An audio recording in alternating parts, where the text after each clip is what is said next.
Bonjour chers élèves et bienvenue dans cette leçon consacrée à la formation des roches sédimentaires. Une très importante étape dans la formation des roches sédimentaires, c'est la classification des roches sédimentaires.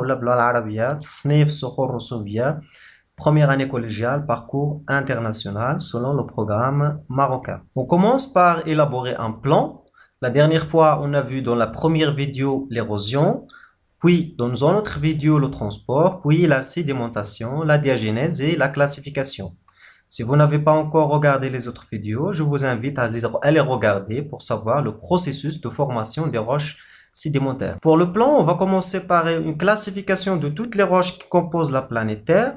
Puis, on va élaborer une définition d'une roche sédimentaire. On va voir des mots-clés très importants qui vont nous aider à classer les roches sédimentaires et les critères de classification des roches sédimentaires. Et vers la fin, on aura une clé de détermination. Donc, on commence par les roches de la planète Terre. Dans la planète Terre, on a trois roches. Les roches magmatiques, les roches métamorphiques et les roches sédimentaires. Pour les roches magmatiques, ce sont les roches issues de la consolidation d'un magma ou bien le refroidissement d'un magma. C'est pourquoi on les appelle des roches volcaniques issues d'un volcan. Ils se forment à l'intérieur de la Terre, c'est pourquoi on les appelle des roches endogènes.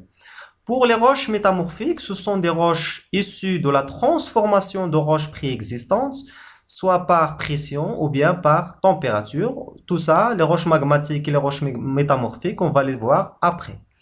Notre séance d'aujourd'hui, c'est pour les roches sédimentaires, qui sont des roches appelées exogènes, c'est-à-dire qu'ils se forment à la surface de la Terre. On commence par une définition des roches sédimentaires. C'est quoi une roche sédimentaire? Les roches sédimentaires se déposent en couches, donc la plupart du temps, ils sont stratifiés, se déposent en strates, c'est-à-dire regroupées en couches ou bien en strates. Ces couches-là, elles peuvent être horizontales, verticales ou bien inclinées. Sur cette photo, on voit des couches horizontales, elles sont parfaitement horizontales. Là aussi, c'est des couches de roches sédimentaires parfaitement horizontales dans l'anti-atlas marocain. Mais parfois, elles peuvent subir des déformations tectoniques et on va les trouver, on les retrouvera à l'état incliné ou bien à l'état vertical. Par exemple, là, c'est une déformation tectonique appelée un pli. On va voir le cours de déformation tectonique dans la deuxième année collégial. Donc, la deuxième question, c'est où se forment les roches sédimentaires? On a vu ce modèle-là. On a commencé par l'érosion de la roche-mère, le transport des produits d'érosion, la sédimentation de ces produits d'érosion, la diagénèse, c'est-à-dire la transformation en roche, où s'effectue la sédimentation et la diagénèse, elle s'effectue dans les rivières, c'est-à-dire les bordures de la rivière lorsque la pente est modérée, ou bien les sédiments peuvent arriver jusqu'à un bassin de sédimentation. Par exemple, là, on voit une rivière. Cette rivière-là, elle emporte avec elle, cette eau-là, elle emporte avec lui des produits d'érosion. C'est pourquoi elle est violente et elle change de couleur. Elle a des argiles en suspension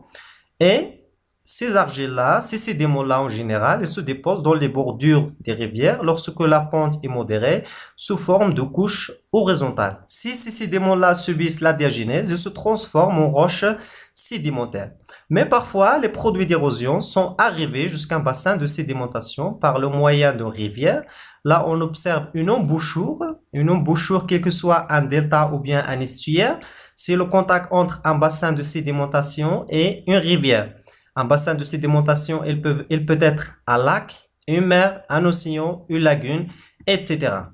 Quelques mots-clés qui vont nous aider à classer les roches sédimentaires. Le premier mot-clé, c'est la texture. C'est quoi la texture? La texture caractérise l'arrangement des cristaux entre eux, soit à l'échelle de l'échantillon, ou bien à l'échelle de la lame mince, ou bien même à une échelle très fine. Le deuxième mot-clé, c'est HCl, l'acide chlorhydrique. C'est une solution de chlorure d'hydrogène de l'eau. Le chlorure d'hydrogène est un acide fort. Et on sait que les acides forts, ils ont une action sur les roches calcaires. Lorsqu'on ajoute un acide sur une roche calcaire, on voit une effervescence, c'est-à-dire qu'il y a une réaction. Le troisième mot-clé, c'est la dureté. La dureté d'un minéral correspond à sa résistance à se laisser railler. Elle est définie par une échelle construite par le minéralogiste autrichien Friedrich Moos. Voilà l'échelle de la dureté des roches ou bien des minéraux. La base de cette échelle-là, on voit les moins durs et vers la fin, on a les minéraux les plus durs. Par exemple, les moins durs, c'est le talc et le gypse. Ils sont raillés par l'angle. Ensuite, on a la calcite qui est raillée par une pièce d'homonée.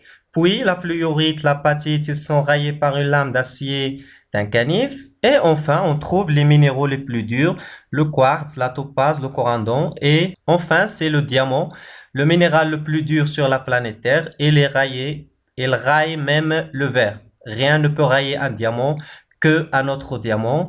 Donc, c'est le plus dur de la planète Terre. Le mot-clé suivant, c'est la densité. La densité ou bien densité d'un corps ou densité relative d'un corps est le rapport de sa masse volumique à la masse volumique d'un corps pris comme référence. Généralement, la référence, c'est l'eau. Le mot-clé suivant, c'est la cassure. La cassure, c'est l'aspect de la surface d'un minéral après avoir été brisé. Il peut être irrégulière, il peut être conchoïdal, mais aussi le minéral peut être tendre, c'est-à-dire il ne se casse pas, mais il devient une poudre. Maintenant, on va voir la clé de détermination des roches sédimentaires, c'est-à-dire on va prendre quelques roches sédimentaires et on va les classer selon quelques règles et quelques critères. Je vous donne rendez-vous à la deuxième partie et merci pour votre attention.